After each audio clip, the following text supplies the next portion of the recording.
अध्याय 14 मध्ये भगवंत कृष्ण परमात्म्यानं अर्जुनाशी संवाद साधताना गीतेचा भावार्थ ओळीच्या द्वारे फुलवला आणि त्या भावार्थामध्ये बुद्धीचा स्पर्श झाला तर बुद्धी ब्रह्मत्व पदावर येऊन थांबते आणि तिथं स्वानुभूती प्रगट होती. प्रत्यक्ष स्वानुभूती प्रगट होती. तीच ज्ञानाची परिस्थिती. त्याला म्हणतात आनंदाची रीती. त्याला म्हणतात अंतःकरणामध्ये भगवंताच्या खऱ्या स्वरूपाची प्रतीती. खोटं जगत, खोटा देह, खोटा मोह, खोटी वृत्ती, सगळं खोट्यामध्ये आयुष्य घातलं आपण. पण खरं हातातलं निघून गेलं तो परमात्मा. हा देह अनात्मा. आणि ह्या अनात्म्याचे संबंध घेऊन बुद्धी दुःखाच्या खाईत जाते आणि इंद्रियाला माझं म्हणून विषयाच्या भोगासाठी तरसते. पण परमात्म्याचा बोध तिला घेता येत नाही. ती बुद्धी फार अगाध घाण असते म्हणून तिला बोधाची शान नसते. तिला देहाचं भान असतं आणि विषयाची जाणीव असते म्हणून तिथं अज्ञानाचा काळोख असतो, दुःखाचा डोंगर असतो आणि त्या ठिकाणी भगवंताचं दूरत्व असतं आणि खोट्याचं तिथं नातं असतं. ते म्हणजे जगत आणि देह. हे नातं मान्य नाही जगाला, कारण तिथं केवळ दुःख आहे आणि परमात्म्याच्या जाणीवेमध्ये सुख आहे. परमात्म्याची जाणीव परमार्थातून, सत्संगातून होती, वेदाच्या पाठातून होती, संताच्या बोधातून होती, ओवीच्या लाभातून होती, कृष्ण परमात्म्याच्या मुखातून निघालेल्या श्लोकातून होती. ती भेट खरी बुद्धीची ईश्वराची होती. पण ही ज्ञानाची रीती कुणाला आवडत नाही म्हणून त्या जीवाला अध्यात्म ज्ञान पचत नाही, बुद्धीमध्ये रुचत नाही, मनामध्ये ठसत नाही. म्हणून तर आमची वाणी कुणाला आवडत नाही.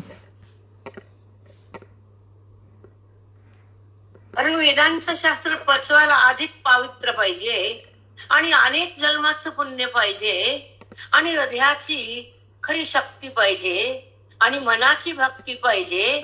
तेव्हा प्राणाची तृप्ती होती. तो प्राण भगवंतात विलय पावतो. त्याला मोक्ष नाव देतो वेद. तो प्राण अधांतरी नाही, लोकांतराने नरकात नाही, न स्वर्गात नाही, न चंद्रलोक, इंद्रलोक, भूलोक, पाताळलोक, मृत्यूलोक कुठंच नाही. तो प्राण भगवंता समर्पित होतो. तो तिथं तद्रूप होतो कारण तो प्राण प्रणव होतो. ओंकार. जसं ओंकार म्हणजे एक ब्रह्माचं दिलेलं पद. तापलेल्या तव्यावर पाण्याचा थेंब टाकल्यावर सर आवाज येतो, पण पाणी कुठं जातं माहित नाही. पाणी तर टाकलेलं असतं पण त्यावर दिसत नसतं. तसा ज्ञानी महात्म्याचा जीव भाव दिसत नसतो, खरं ज्ञानाग्नी पेटलेला असतो.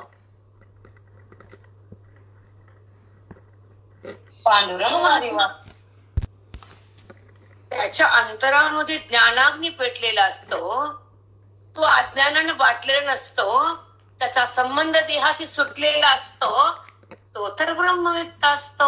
म्हणून त्याला सस्वम विद्या माऊलीनं पहिल्या ओवीमध्ये, पहिल्या अध्यायामध्ये सस्वम विद्या आत्मरूपा हा त्याचा भावार्थ सांगून दिलाय. ज्ञानोबरायण. अविद्येचा बाट म्हणजे देहाचा संबंध आणि बोधाची लाट म्हणजे भगवंताचा संबंध. वेदाचा काट म्हणजे मोक्षाचा आविष्कार आणि साधूचा बोध म्हणजे सुखाचा सागर.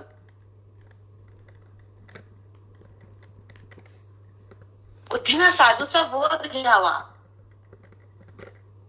आणि देहाचा बाध व्हावा. परमात्म्याचा आविष्कार यावा आणि माझं स्वरूप माझ्या बुद्धीमध्ये प्रगट व्हावं. हे हृदयाचा बाणा असावा. पण कळत नाही आपल्याला का वाहत जातो नात्याकडं, देहाकडं. घराकडं, धनाकडं, खोट्या विषयाकडं आणि खोट्या धनाकडं मन जात तर दुःखच भोगतं ते. तुम्हाला सर्वांना माहितीये, याची अनुभूती तुम्ही रोज घेता की तुम्हाला संसार होरपळून मारतो अग्नीनं. दुःखाच्या अग्नीमध्ये होरपळता तुम्ही आणि नाही म्हणता खोटा असता. संसार मनाला भासतो आणि तुम्ही हसता. अरे संसाराचा नियम आहे, ज्ञानाचा नाही, संताचा नियम नाही हा, बोधाचा नियम नाही हा. बोधामधलं मन सदा आनंदात,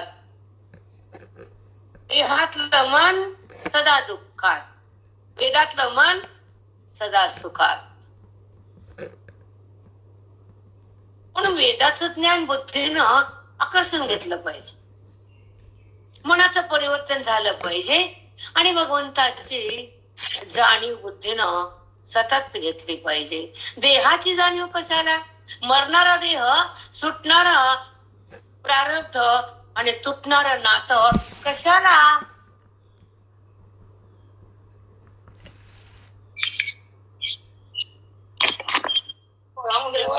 संबंध. तर आपण त्या देहाला माझं म्हणतो, हा तुम्हाला रोजचा अनुभव आहे, त्याच्यामध्ये वादच नाही. तुमचा आणि देहाचा एका जन्माचा संबंध नाही, करोडो करोडो, लक्ष लक्ष, कोटी कोटी जन्मामध्ये बुद्धीनं देहाला माझं म्हणलेलं आहे. मग ते पशु असो, कीटक असो, कृमी असो, वृक्ष असो, काही असो, त्या बुद्धीला फक्त खोट्याची जाणीव करून दिली आणि ती बुद्धी खोट्याला माझं म्हणू लागली, तर ते म्हणणं आणि ती बुद्धी यात किंचितही चांगली नाही. कारण ती भगवंतात नाही, ती भ्रमात आहे. म्हणून ती देहात आहे, म्हणून ती खोट्यात आहे, म्हणून ती दुःखात आहे, म्हणून ती भवसागरात आहे. तिला काढणारे संत आहेत, तिला ज्ञान पाजणारे ग्रंथ आहेत आणि तेव्हा ती बुद्धी महंत होती. श्रवणाच्या माध्यमातून, ज्ञानाच्या गंगेतून, कृष्ण परमात्म्याच्या मुखातून निघालेल्या गीतेच्या लीलेतून. श्लोकाची कथा आहे का? बाकीच्या बंद करा आता. श्लोक काय म्हणतो, गाथा काय म्हणतो, वेद काय बोलतो, मन कसं डुलतं, अज्ञान कसं संपत आणि भगवत भाव कसा जागा होतो, यानी ब्रह्म भाव बोलते उसको. ब्रह्म भाव भोगायचा, देह भाव त्यागायचा, अनुभव चाकायचा आणि साधूचा संग भोगायचा, याला म्हणायचं जीवन जगण्याचं सार्थक. एक सांगते, मेलेलं बरं पण अज्ञान सांभाळू नये. महाराज म्हणायचे, रोज तुम्हाला मरण मारते, रोज तुम्हाला मृत्यू मारतो, रोजचं मरण तुमच्या पुढे, पण तुम्हाला त्याचं काही लाज नाही, आबरू नाही, इज्जत नाही. कारण अज्ञान तुम्हाला रोज खटर मारते, बांधून मारते, पुन्हा मोकळं सोडितच नाही. कारण पळून जाताल ना, म्हणून आधी बांधते बंधन. देहाला बांधलं ना मनानं, मन देहाशी बांधल्या गेलं. नियमाचं बोलावून आलं, साधूचं नाही तिथं बोलावून. साधू वैकुंठ धामाला नेतात, मोक्षाच्या घरात ठेवतात, जीवाला ब्रह्मत्व देतात, सुखाची रास ओततात आणि मनाला ईश्वराचा ध्यास लावतात आणि बुद्धीला ब्रह्मत्व करून टाकतात. हे साधूचं धन साधक घेतात, लुटतात लुटतात. संसारी कुजतात कुजतात, संसार करून पैसा कमवून, घराला प्रेम लावून त्यांची बुद्धी कुजती कुजती, मोहात भिजती भिजती आणि मरताना पुन्हा लोकांतरामध्ये फिरती फिरती. म्हणून तर इकडे या म्हणतो आम्ही. आमचं कोण ऐकत भूतणाऱ्या, आम्हाला म्हणते असं बोलती छाया. बोलू द्या बाप्पा, आम्हाला त्याचं काहीच नाही. आम्ही बोलणारे नाहीतच, बोलवणारा धनी वेगळाची. आम्ही पोस्टमन, ज्याचं पत्र त्याला. पोस्टमन घराला पुन्हा, त्याला तरी गव्हर्नमेंट पगार देतं, इथे बिन पगारी नोकरी आहे तरी आम्हाला बोलते. हाऊस फोडून घ्या ना मग घ्या, कारण इथंच पुन्हा भेट आहे. पुन्हा काय, पुन्हा हे ध्येय पडल्यावर कशाची भेट? आणि तुम्ही कशाला बोलणार आम्हाला? आता हाय तवरच बोलून घ्या, हाऊस फेडून घ्या घ्या.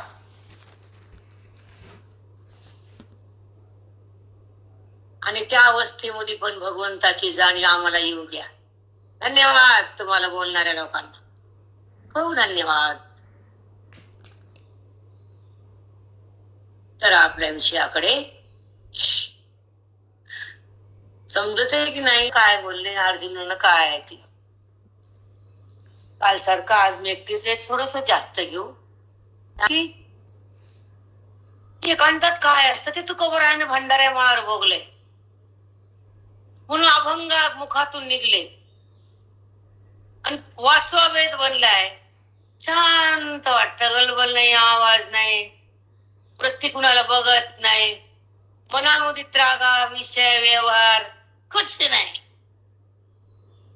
एकांत शांत प्रसन्न चित्त राहत. आता हे आवडायला लागलं एकांतात. काल त्यांच्याकडे मला जावटच झालं. जो मला मिळतं ते माझं मलाच कळतं, सांगता येत नसतं. काही गोष्टी सांगता येत नसतात, अनुभवायच्या असतात. साखर गोड कशी तर ते म्हणतो खाऊन बघ. आता साखरेची चव सांगता येते का खाता येते? त्याला बोला तोंड बंद करून जिभीला असती. साखर डोळ्यानं दिसती पण तिची चव जिभीला असती. तसं भगवंत दिसणारा डोळ्याला दिसतो पण त्याचा अनुभव हृदयाला असतो. तोच महात्मा असतो. कळले का? साखर त्याला फळ मिळणार बेटा. आंबा काही काळ थांबावं लागतं आणि तोर आला की आंबा येणार हा निश्चय करावा लागतो.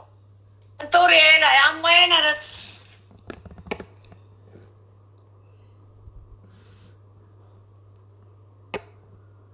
कळालं? 30 म्हणलात का माहिती करते तुमच्या तेव्हा थोडं मला 2 मिनिटं चिंतन करायचंय, कारण त्या ओवीचा भावार्थ मला पटलेला नाही. तरी काल सांगितलं तुम्हाला तर माझं समाधान नाही झालं, म्हणून मी डबल रिवर्स ऐकले. काय का आता श्री भगवान वाच 14वा आणि श्लोक 22वा.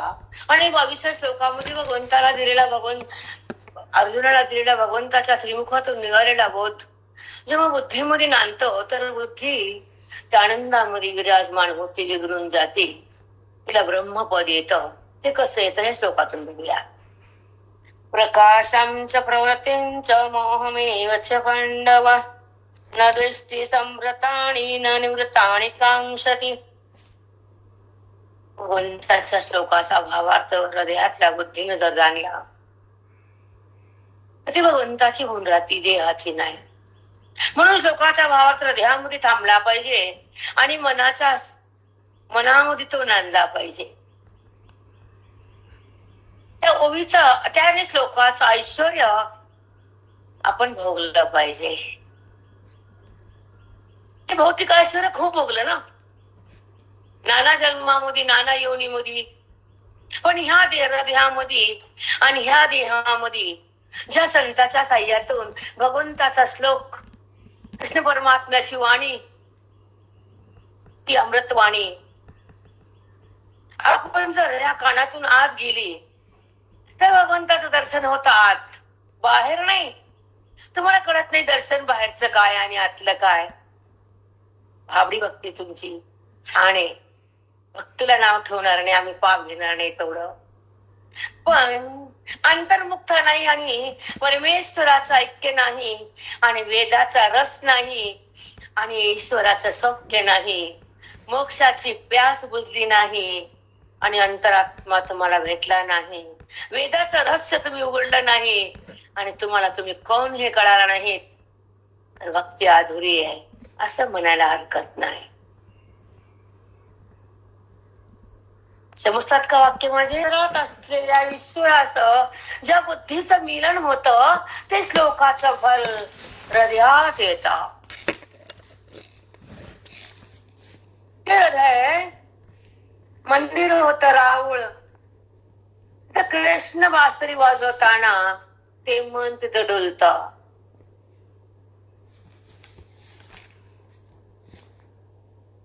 ती बासरी सोहम ध्वनीची असती आणि बुद्धी त्या सोहम मध्ये परिणित असती, कारण त्या सुखामध्ये ती विराजमान असती. ती ध्वनी सोहमची असती, ती बासरी कृष्णाची असती आणि त्या ध्वनीमध्ये जीवाचा आणि शिवाचा संगम होतो. त्याला सोहम ध्वनी अनाहत नाद म्हणतात. ती बासरी तो ज्ञानी ऐकतो आणि परमेश्वराच्या अंगणात त्याचा खेळ सुरू होतो अद्वैताचा. कारण द्वैत तिथं मुळापासून उपटून फेकलेला असतो, तो साधक असतो. तो वेदाच्या गाभाऱ्यामध्ये असतो आणि ज्ञानाच्या पावसात भिजलेला असतो. वेदाचा पाऊस असतो आणि ठिकठिकाणी साधक स्वरूपामध्ये विराजमान असतो. हा मोक्षाचा भावार्थ असतो, वेदाचा सार असतो, श्लोकाचा मतितार्थ असतो, साधूचा प्रसाद असतो.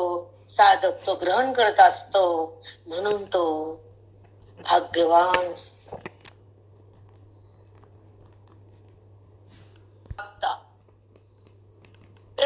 त्यात पण त्याची शक्ती कोणी जाणत नाही, तसा साधक आमचा त्रैलोक्यात पावन आहे. तुम्हाला त्याचं काही वर्णन कोणी सांगत नाही, म्हणून तुम्हाला तुमची किंमत माहित नाही. नाही माहित. तसे एखादी सून घरात येते आणि पुढची पिढी वाढती, त्या कुळाला धन्यता येते आणि त्या पितराला पाणी मिळतं. ते धन सागर होत आणि त्या सुनाचं त्या ठिकाणी आल्यावर तिचं ऋण समाप्त होत आणि त्या घराला तिनं पुत्र दिला. आमच्या हृदयाला साधून पुत्र दिला. कोणता पुत्र? बोध पुत्र. कुणी दिला? माझ्या साधून. कधी जन्मतो पुत्र हा हृदयामध्ये?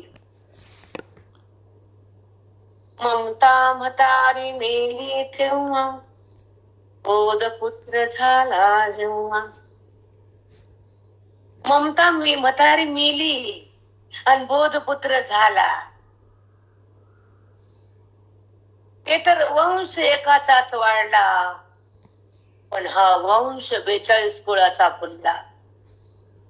बोध पुत्र जन्मल्यावर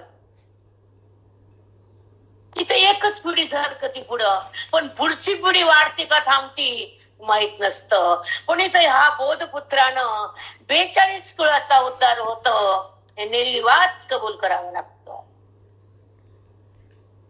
साष्टांग दंडवत माऊली. जेव्हा बुद्धीमध्ये नांदतो तर ती बुद्धी आनंदात विराजमान होते. त्या हृदयानं जर तो भावार्थ जाणला तर ती भगवंताला हा जाणते. तो बोध मनात नांदावा. त्या श्लोकाचं ऐश्वर्य त्या बुद्धीनं भोगावं. हृदय आणि देहात ती वाणी जेव्हा कानातून आत जाते, भगवंताची अमृतवाणी जेव्हा कानातून आत जाते, तर भगवंताचं दर्शन तिला आतच होतं. कारण ती अंतर्मुख होते. ती ऐक्यता तिला मिळते. वेदाचा रस आत जातो. मोक्षाचं सौख्य भोगते, कारण तिला अंतर आत्मा भेटला. वेदाचं रहस्य उघडलं. मी कोण कळालं. अंतरातल्या ईश्वराशी बुद्धीचं मिलन झालं. असं श्लोकाचं फल हृदयात आलं. ते हृदय मंदिर झालं. इथं कृष्ण बासरी वाजवताना मन डुलतं. त्याची बासरी म्हणजे सोहम बासरी, आणि त्या सोहम ध्वनीत बुद्धी परिणित होते. त्या सुखात विराजमान होते. जीवा शिवाचा संगम त्या अनाहत नादात होतो. ज्ञानी तो अनाहत नाद ऐकतो आणि परमेश्वराच्या अंगणामध्ये अद्वैताचा खेळ सुरू होतो. तिथे द्वैत मुळापासून फेकलं जातं. असा तो साधक वेदाच्या गाभाऱ्यात असतो. वेदाच्या ज्ञानाच्या पावसात तो भिजतो. तो आपल्या स्वरूपात विराजमान होतो. मोक्षाचा भावार्थात असतो, वेदाच्या सारात असतो, श्लोकाचा मतितार्थ त्याने चाकलेला असतो. ओवीचा प्रसाद तो साधक ग्रहण करतो. तो साधक त्रैलोक्यात शक्तिवान असतो, जगात महान असतो, विश्वात पावन असतो. साधून असा त्या हृदयाला बोधपुत्र दिलेला असतो. ममता म्हातारी मरते तेव्हा हा बोधपुत्र होतो आणि हा बोधपुत्र 42 कुळांचा उद्धार करतो. असा हा बोधपुत्र फक्त गुरुकडून मिळतो. माऊली साष्टांग गोपी गोपी प्रणाम. हॅलो, तुझा येत नाही, आम्ही देहावर पण येत नाही, हे पुन्हा पुन्हा सांगायला नको आम्हाला. मी रोज ठरवते आता श्लोकावर यायचं. मी फक्त प्रकाशांचं प्रवृत्तींचं मोहमेवच पांडव एवढंच बोलले ना. काही वाचलं का खालचं सांग. नाही काहीच नाही. आणि किती 40 मिनिटं व्हायलेत, वाणी थांबायली का सांग. नाही माऊली, 40 मिनिटं झालेत. सारखं बोलायला आणि सगळ्या वेदाचा सार आहे माऊली. पूर्ण हस्त नाही, प्रमाण नाही, पांचट गोष्टी नाही, काहीच नाही. ऐका काही बोलणं अवंतर नाही काहीच नाही. फक्त गाभाच आहे. सोलीव गाभा आहे माऊली. सोली वेदांचा गाभार आहे.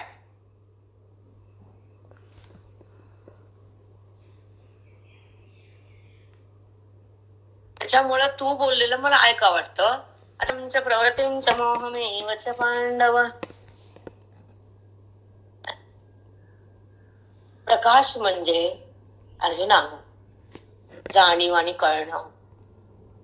जेव्हा जेव्हा बुद्धी व्यवहार करते अर्जुना, आणि बुद्धीमध्ये व्यवहाराचं जीव कळणं असतं, ते सत्वगुणाचं कार्य असतं.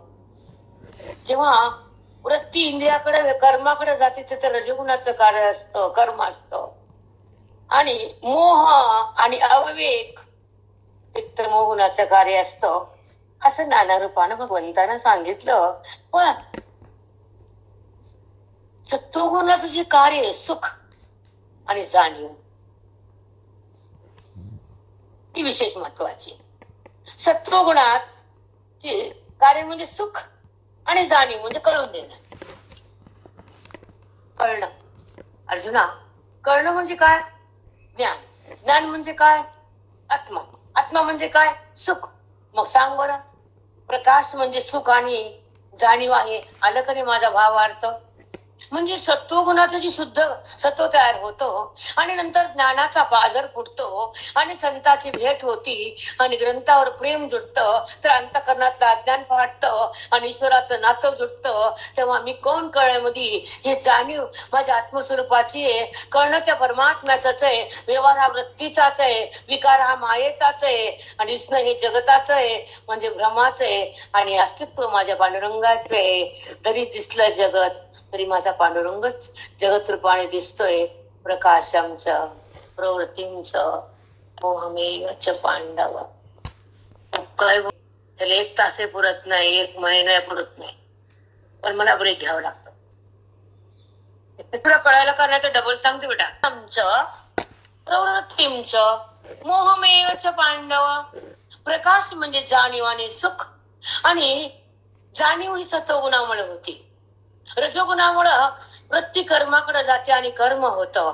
पण कर्म करताना कोण कर्म करतं हे वृत्तीला माहित नसतं. माझ्या शक्तीनं मायेच्या द्वारे झाले रजोगुणाचं कर्म, ही क्रिया होती. पण तिथं माझ्याकडे शक्ती नसन तर रजोगुण काही करत नाही. म्हणून माझ्या शक्तीवर रजोगुण उत्पन्न होतं आणि माझ्या साह्यानं माया कार्य करते. तेव्हा ते रजोगुण व्यवहाराला प्रद्रूप होतो आणि क्रिया होती. त्या क्रियेमध्ये चंचलता येते आणि वृत्ती मला सोडून कर्माकडे जाती. आणि जेव्हा ज्ञान होतं तेव्हा सत्व वाढतं, ते शुद्ध होतं, तिथं सार्थक होतं. ती वृत्ती जाणीव आणि सुखाला जाणू लागती आणि ती वृत्तीच सुखरूप होती, म्हणजे आत्मरूप होती. प्रकाशांच्या प्रवृत्तींच्या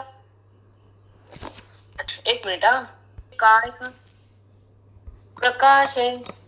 तया वेगळाची काय प्रकाश आहे? ज्ञानित्व यावे असे काय जळार्णव पाऊसे साजा होय. काय जळार्णव पाऊसे साजा होय. ऐका, जळार्णव म्हणजे समुद्र. दृष्टांत घेऊन मग खाली येऊ. कसं यायचं? समुद्र कधीच पावसाच्या पाण्याने भरत नाही.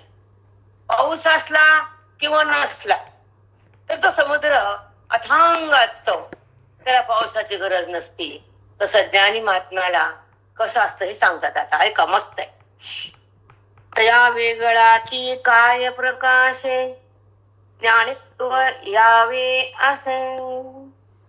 अर्जुना, जो ज्ञानी आहे, गुणाच्या पलीकडे गेला आहे, तो आपल्या प्रकाशाने प्रकाशित आहे. स्वयंप्रकाशात आहे, प्रकाश आहे त्याला.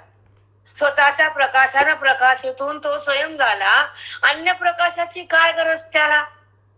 जसं समुद्राला पावसाची पाण्याची काय गरज, तसं ज्ञानी महात्म्याला अन्य प्रकाशाच्या, अन्य व्यवहाराच्या, अन्य जाणीवीची गरज नाही. कारण तो स्वतः स्वयमेव आहे, स्वतः प्रत्यक्ष स्वयंप्रकाश आहे. त्याला अन्य प्रकाशाची गरज नाही. या श्लोकाचा प्रकाश इथे दाखवला त्यांनी ज्ञानी महात्म्यामध्ये. कळतोय का? बोलता पटापट बरोबर तुमच्या इथं प्रकाश तोच आला इथं. म्हणून तुम्हाला मी श्लोकाचं पुन्हा पुन्हा आठवण करून द्यायली आहे की ऐका, तया वेगळाची काय प्रकाशे. वेगळ्या प्रकाशाची आशा नाही, अपेक्षा पण नाही, त्याला गरज पण नाही. ज्ञानित्व यावे असे.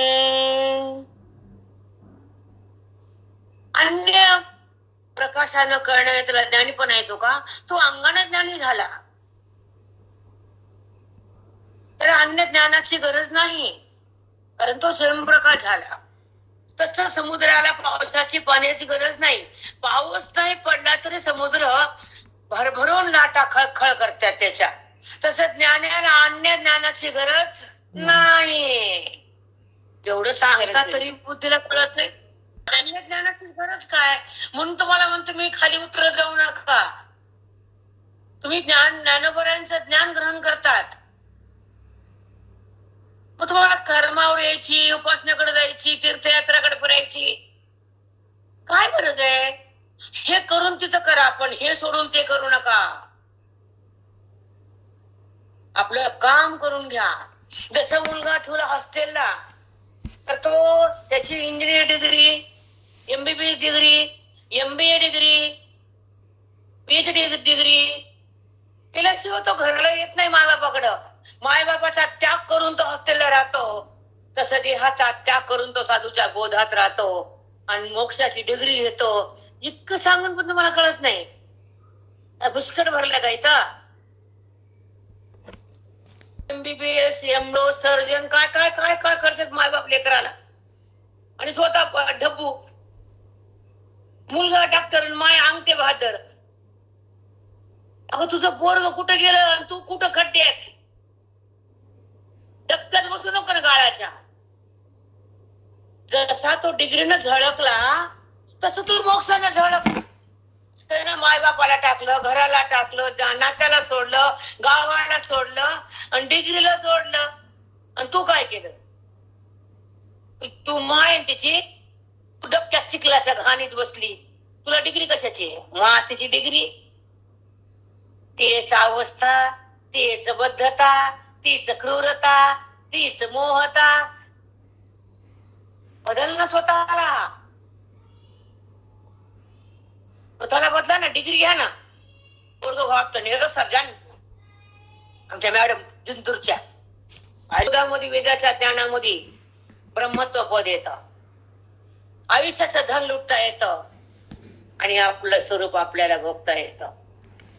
त्याला साधूचा बोध म्हणतात, वेदाचं ज्ञान म्हणतात, श्रवणाचं त्या ठिकाणी सुख म्हणतात. जसं करण्याचं पोरग असं म्हणलं की बाप असं वरी बघते, तुमचे पोरग शिकले, डॉक्टर झाले. हो, शिकत पोरग आणि बापाला नवल जगाचं कौतिक.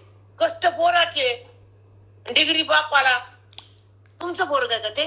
हो. कुणी केले कष्ट? साधून कष्ट केले आणि जीवाला मोक्षाच्या डिग्र्या दिल्या. कळते की नाही? जीव थोडा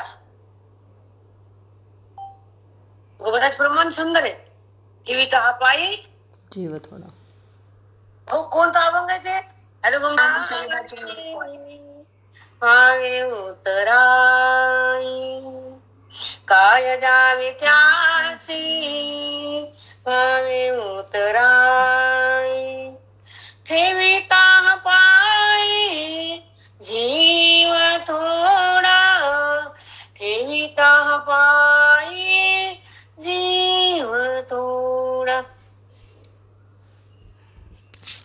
कर्मे कर्मठत्वतया कागमे, सांगे मवंत हिमे काय कापे. कापे काय? अर्जुना, हिमालय पर्वत बर्फानं भरलेला आहे, त्याला थंडी वाजते का रे? तेव्हा ते बर्फ आहे, थंडी कशी वाजेल? हिमवंत हिमे काय कापे. थोडं शब्दावर येत जा हो. हॅलो प्रेरणा, काय कापे? कापे काय?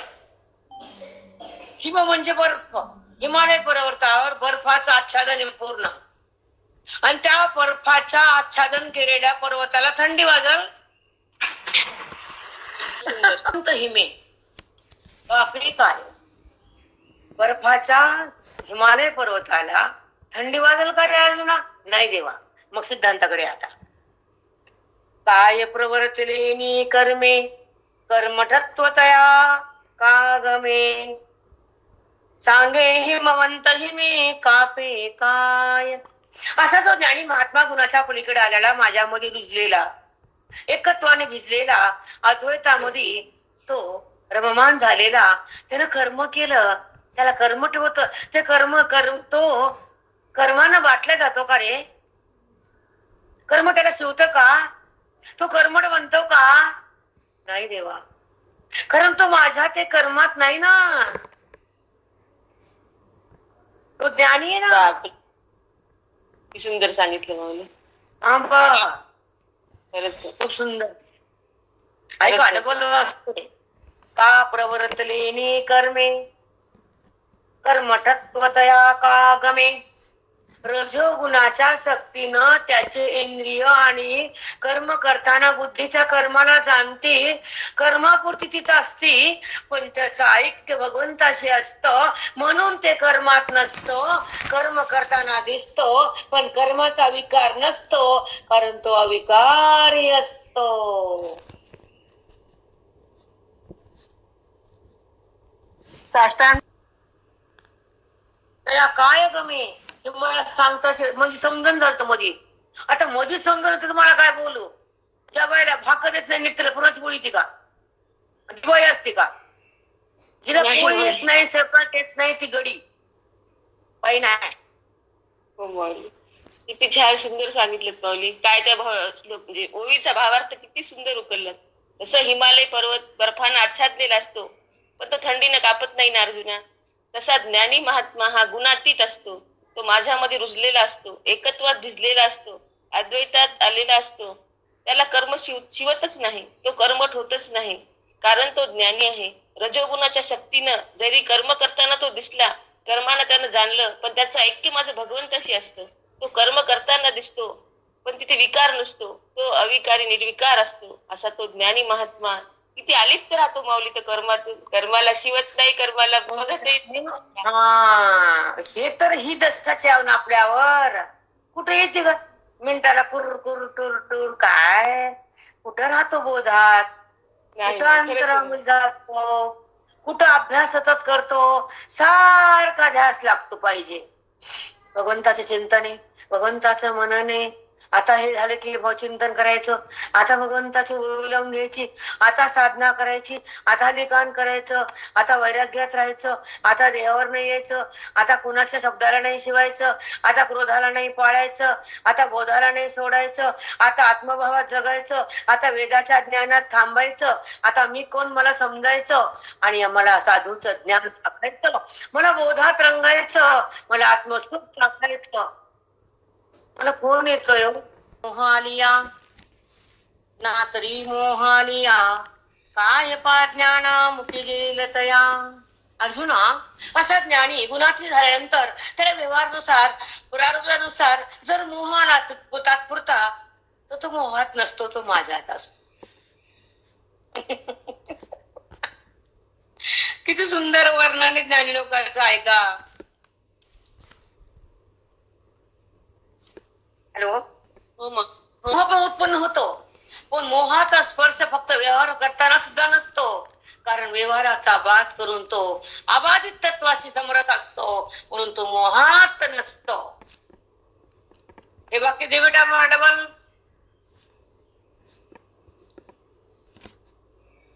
माऊली, तो ज्ञानी गुणातीत झाला. प्रारब्धानुसार मोह आला तरी तो मोहात नाही, कारण तो माझ्यात आहे.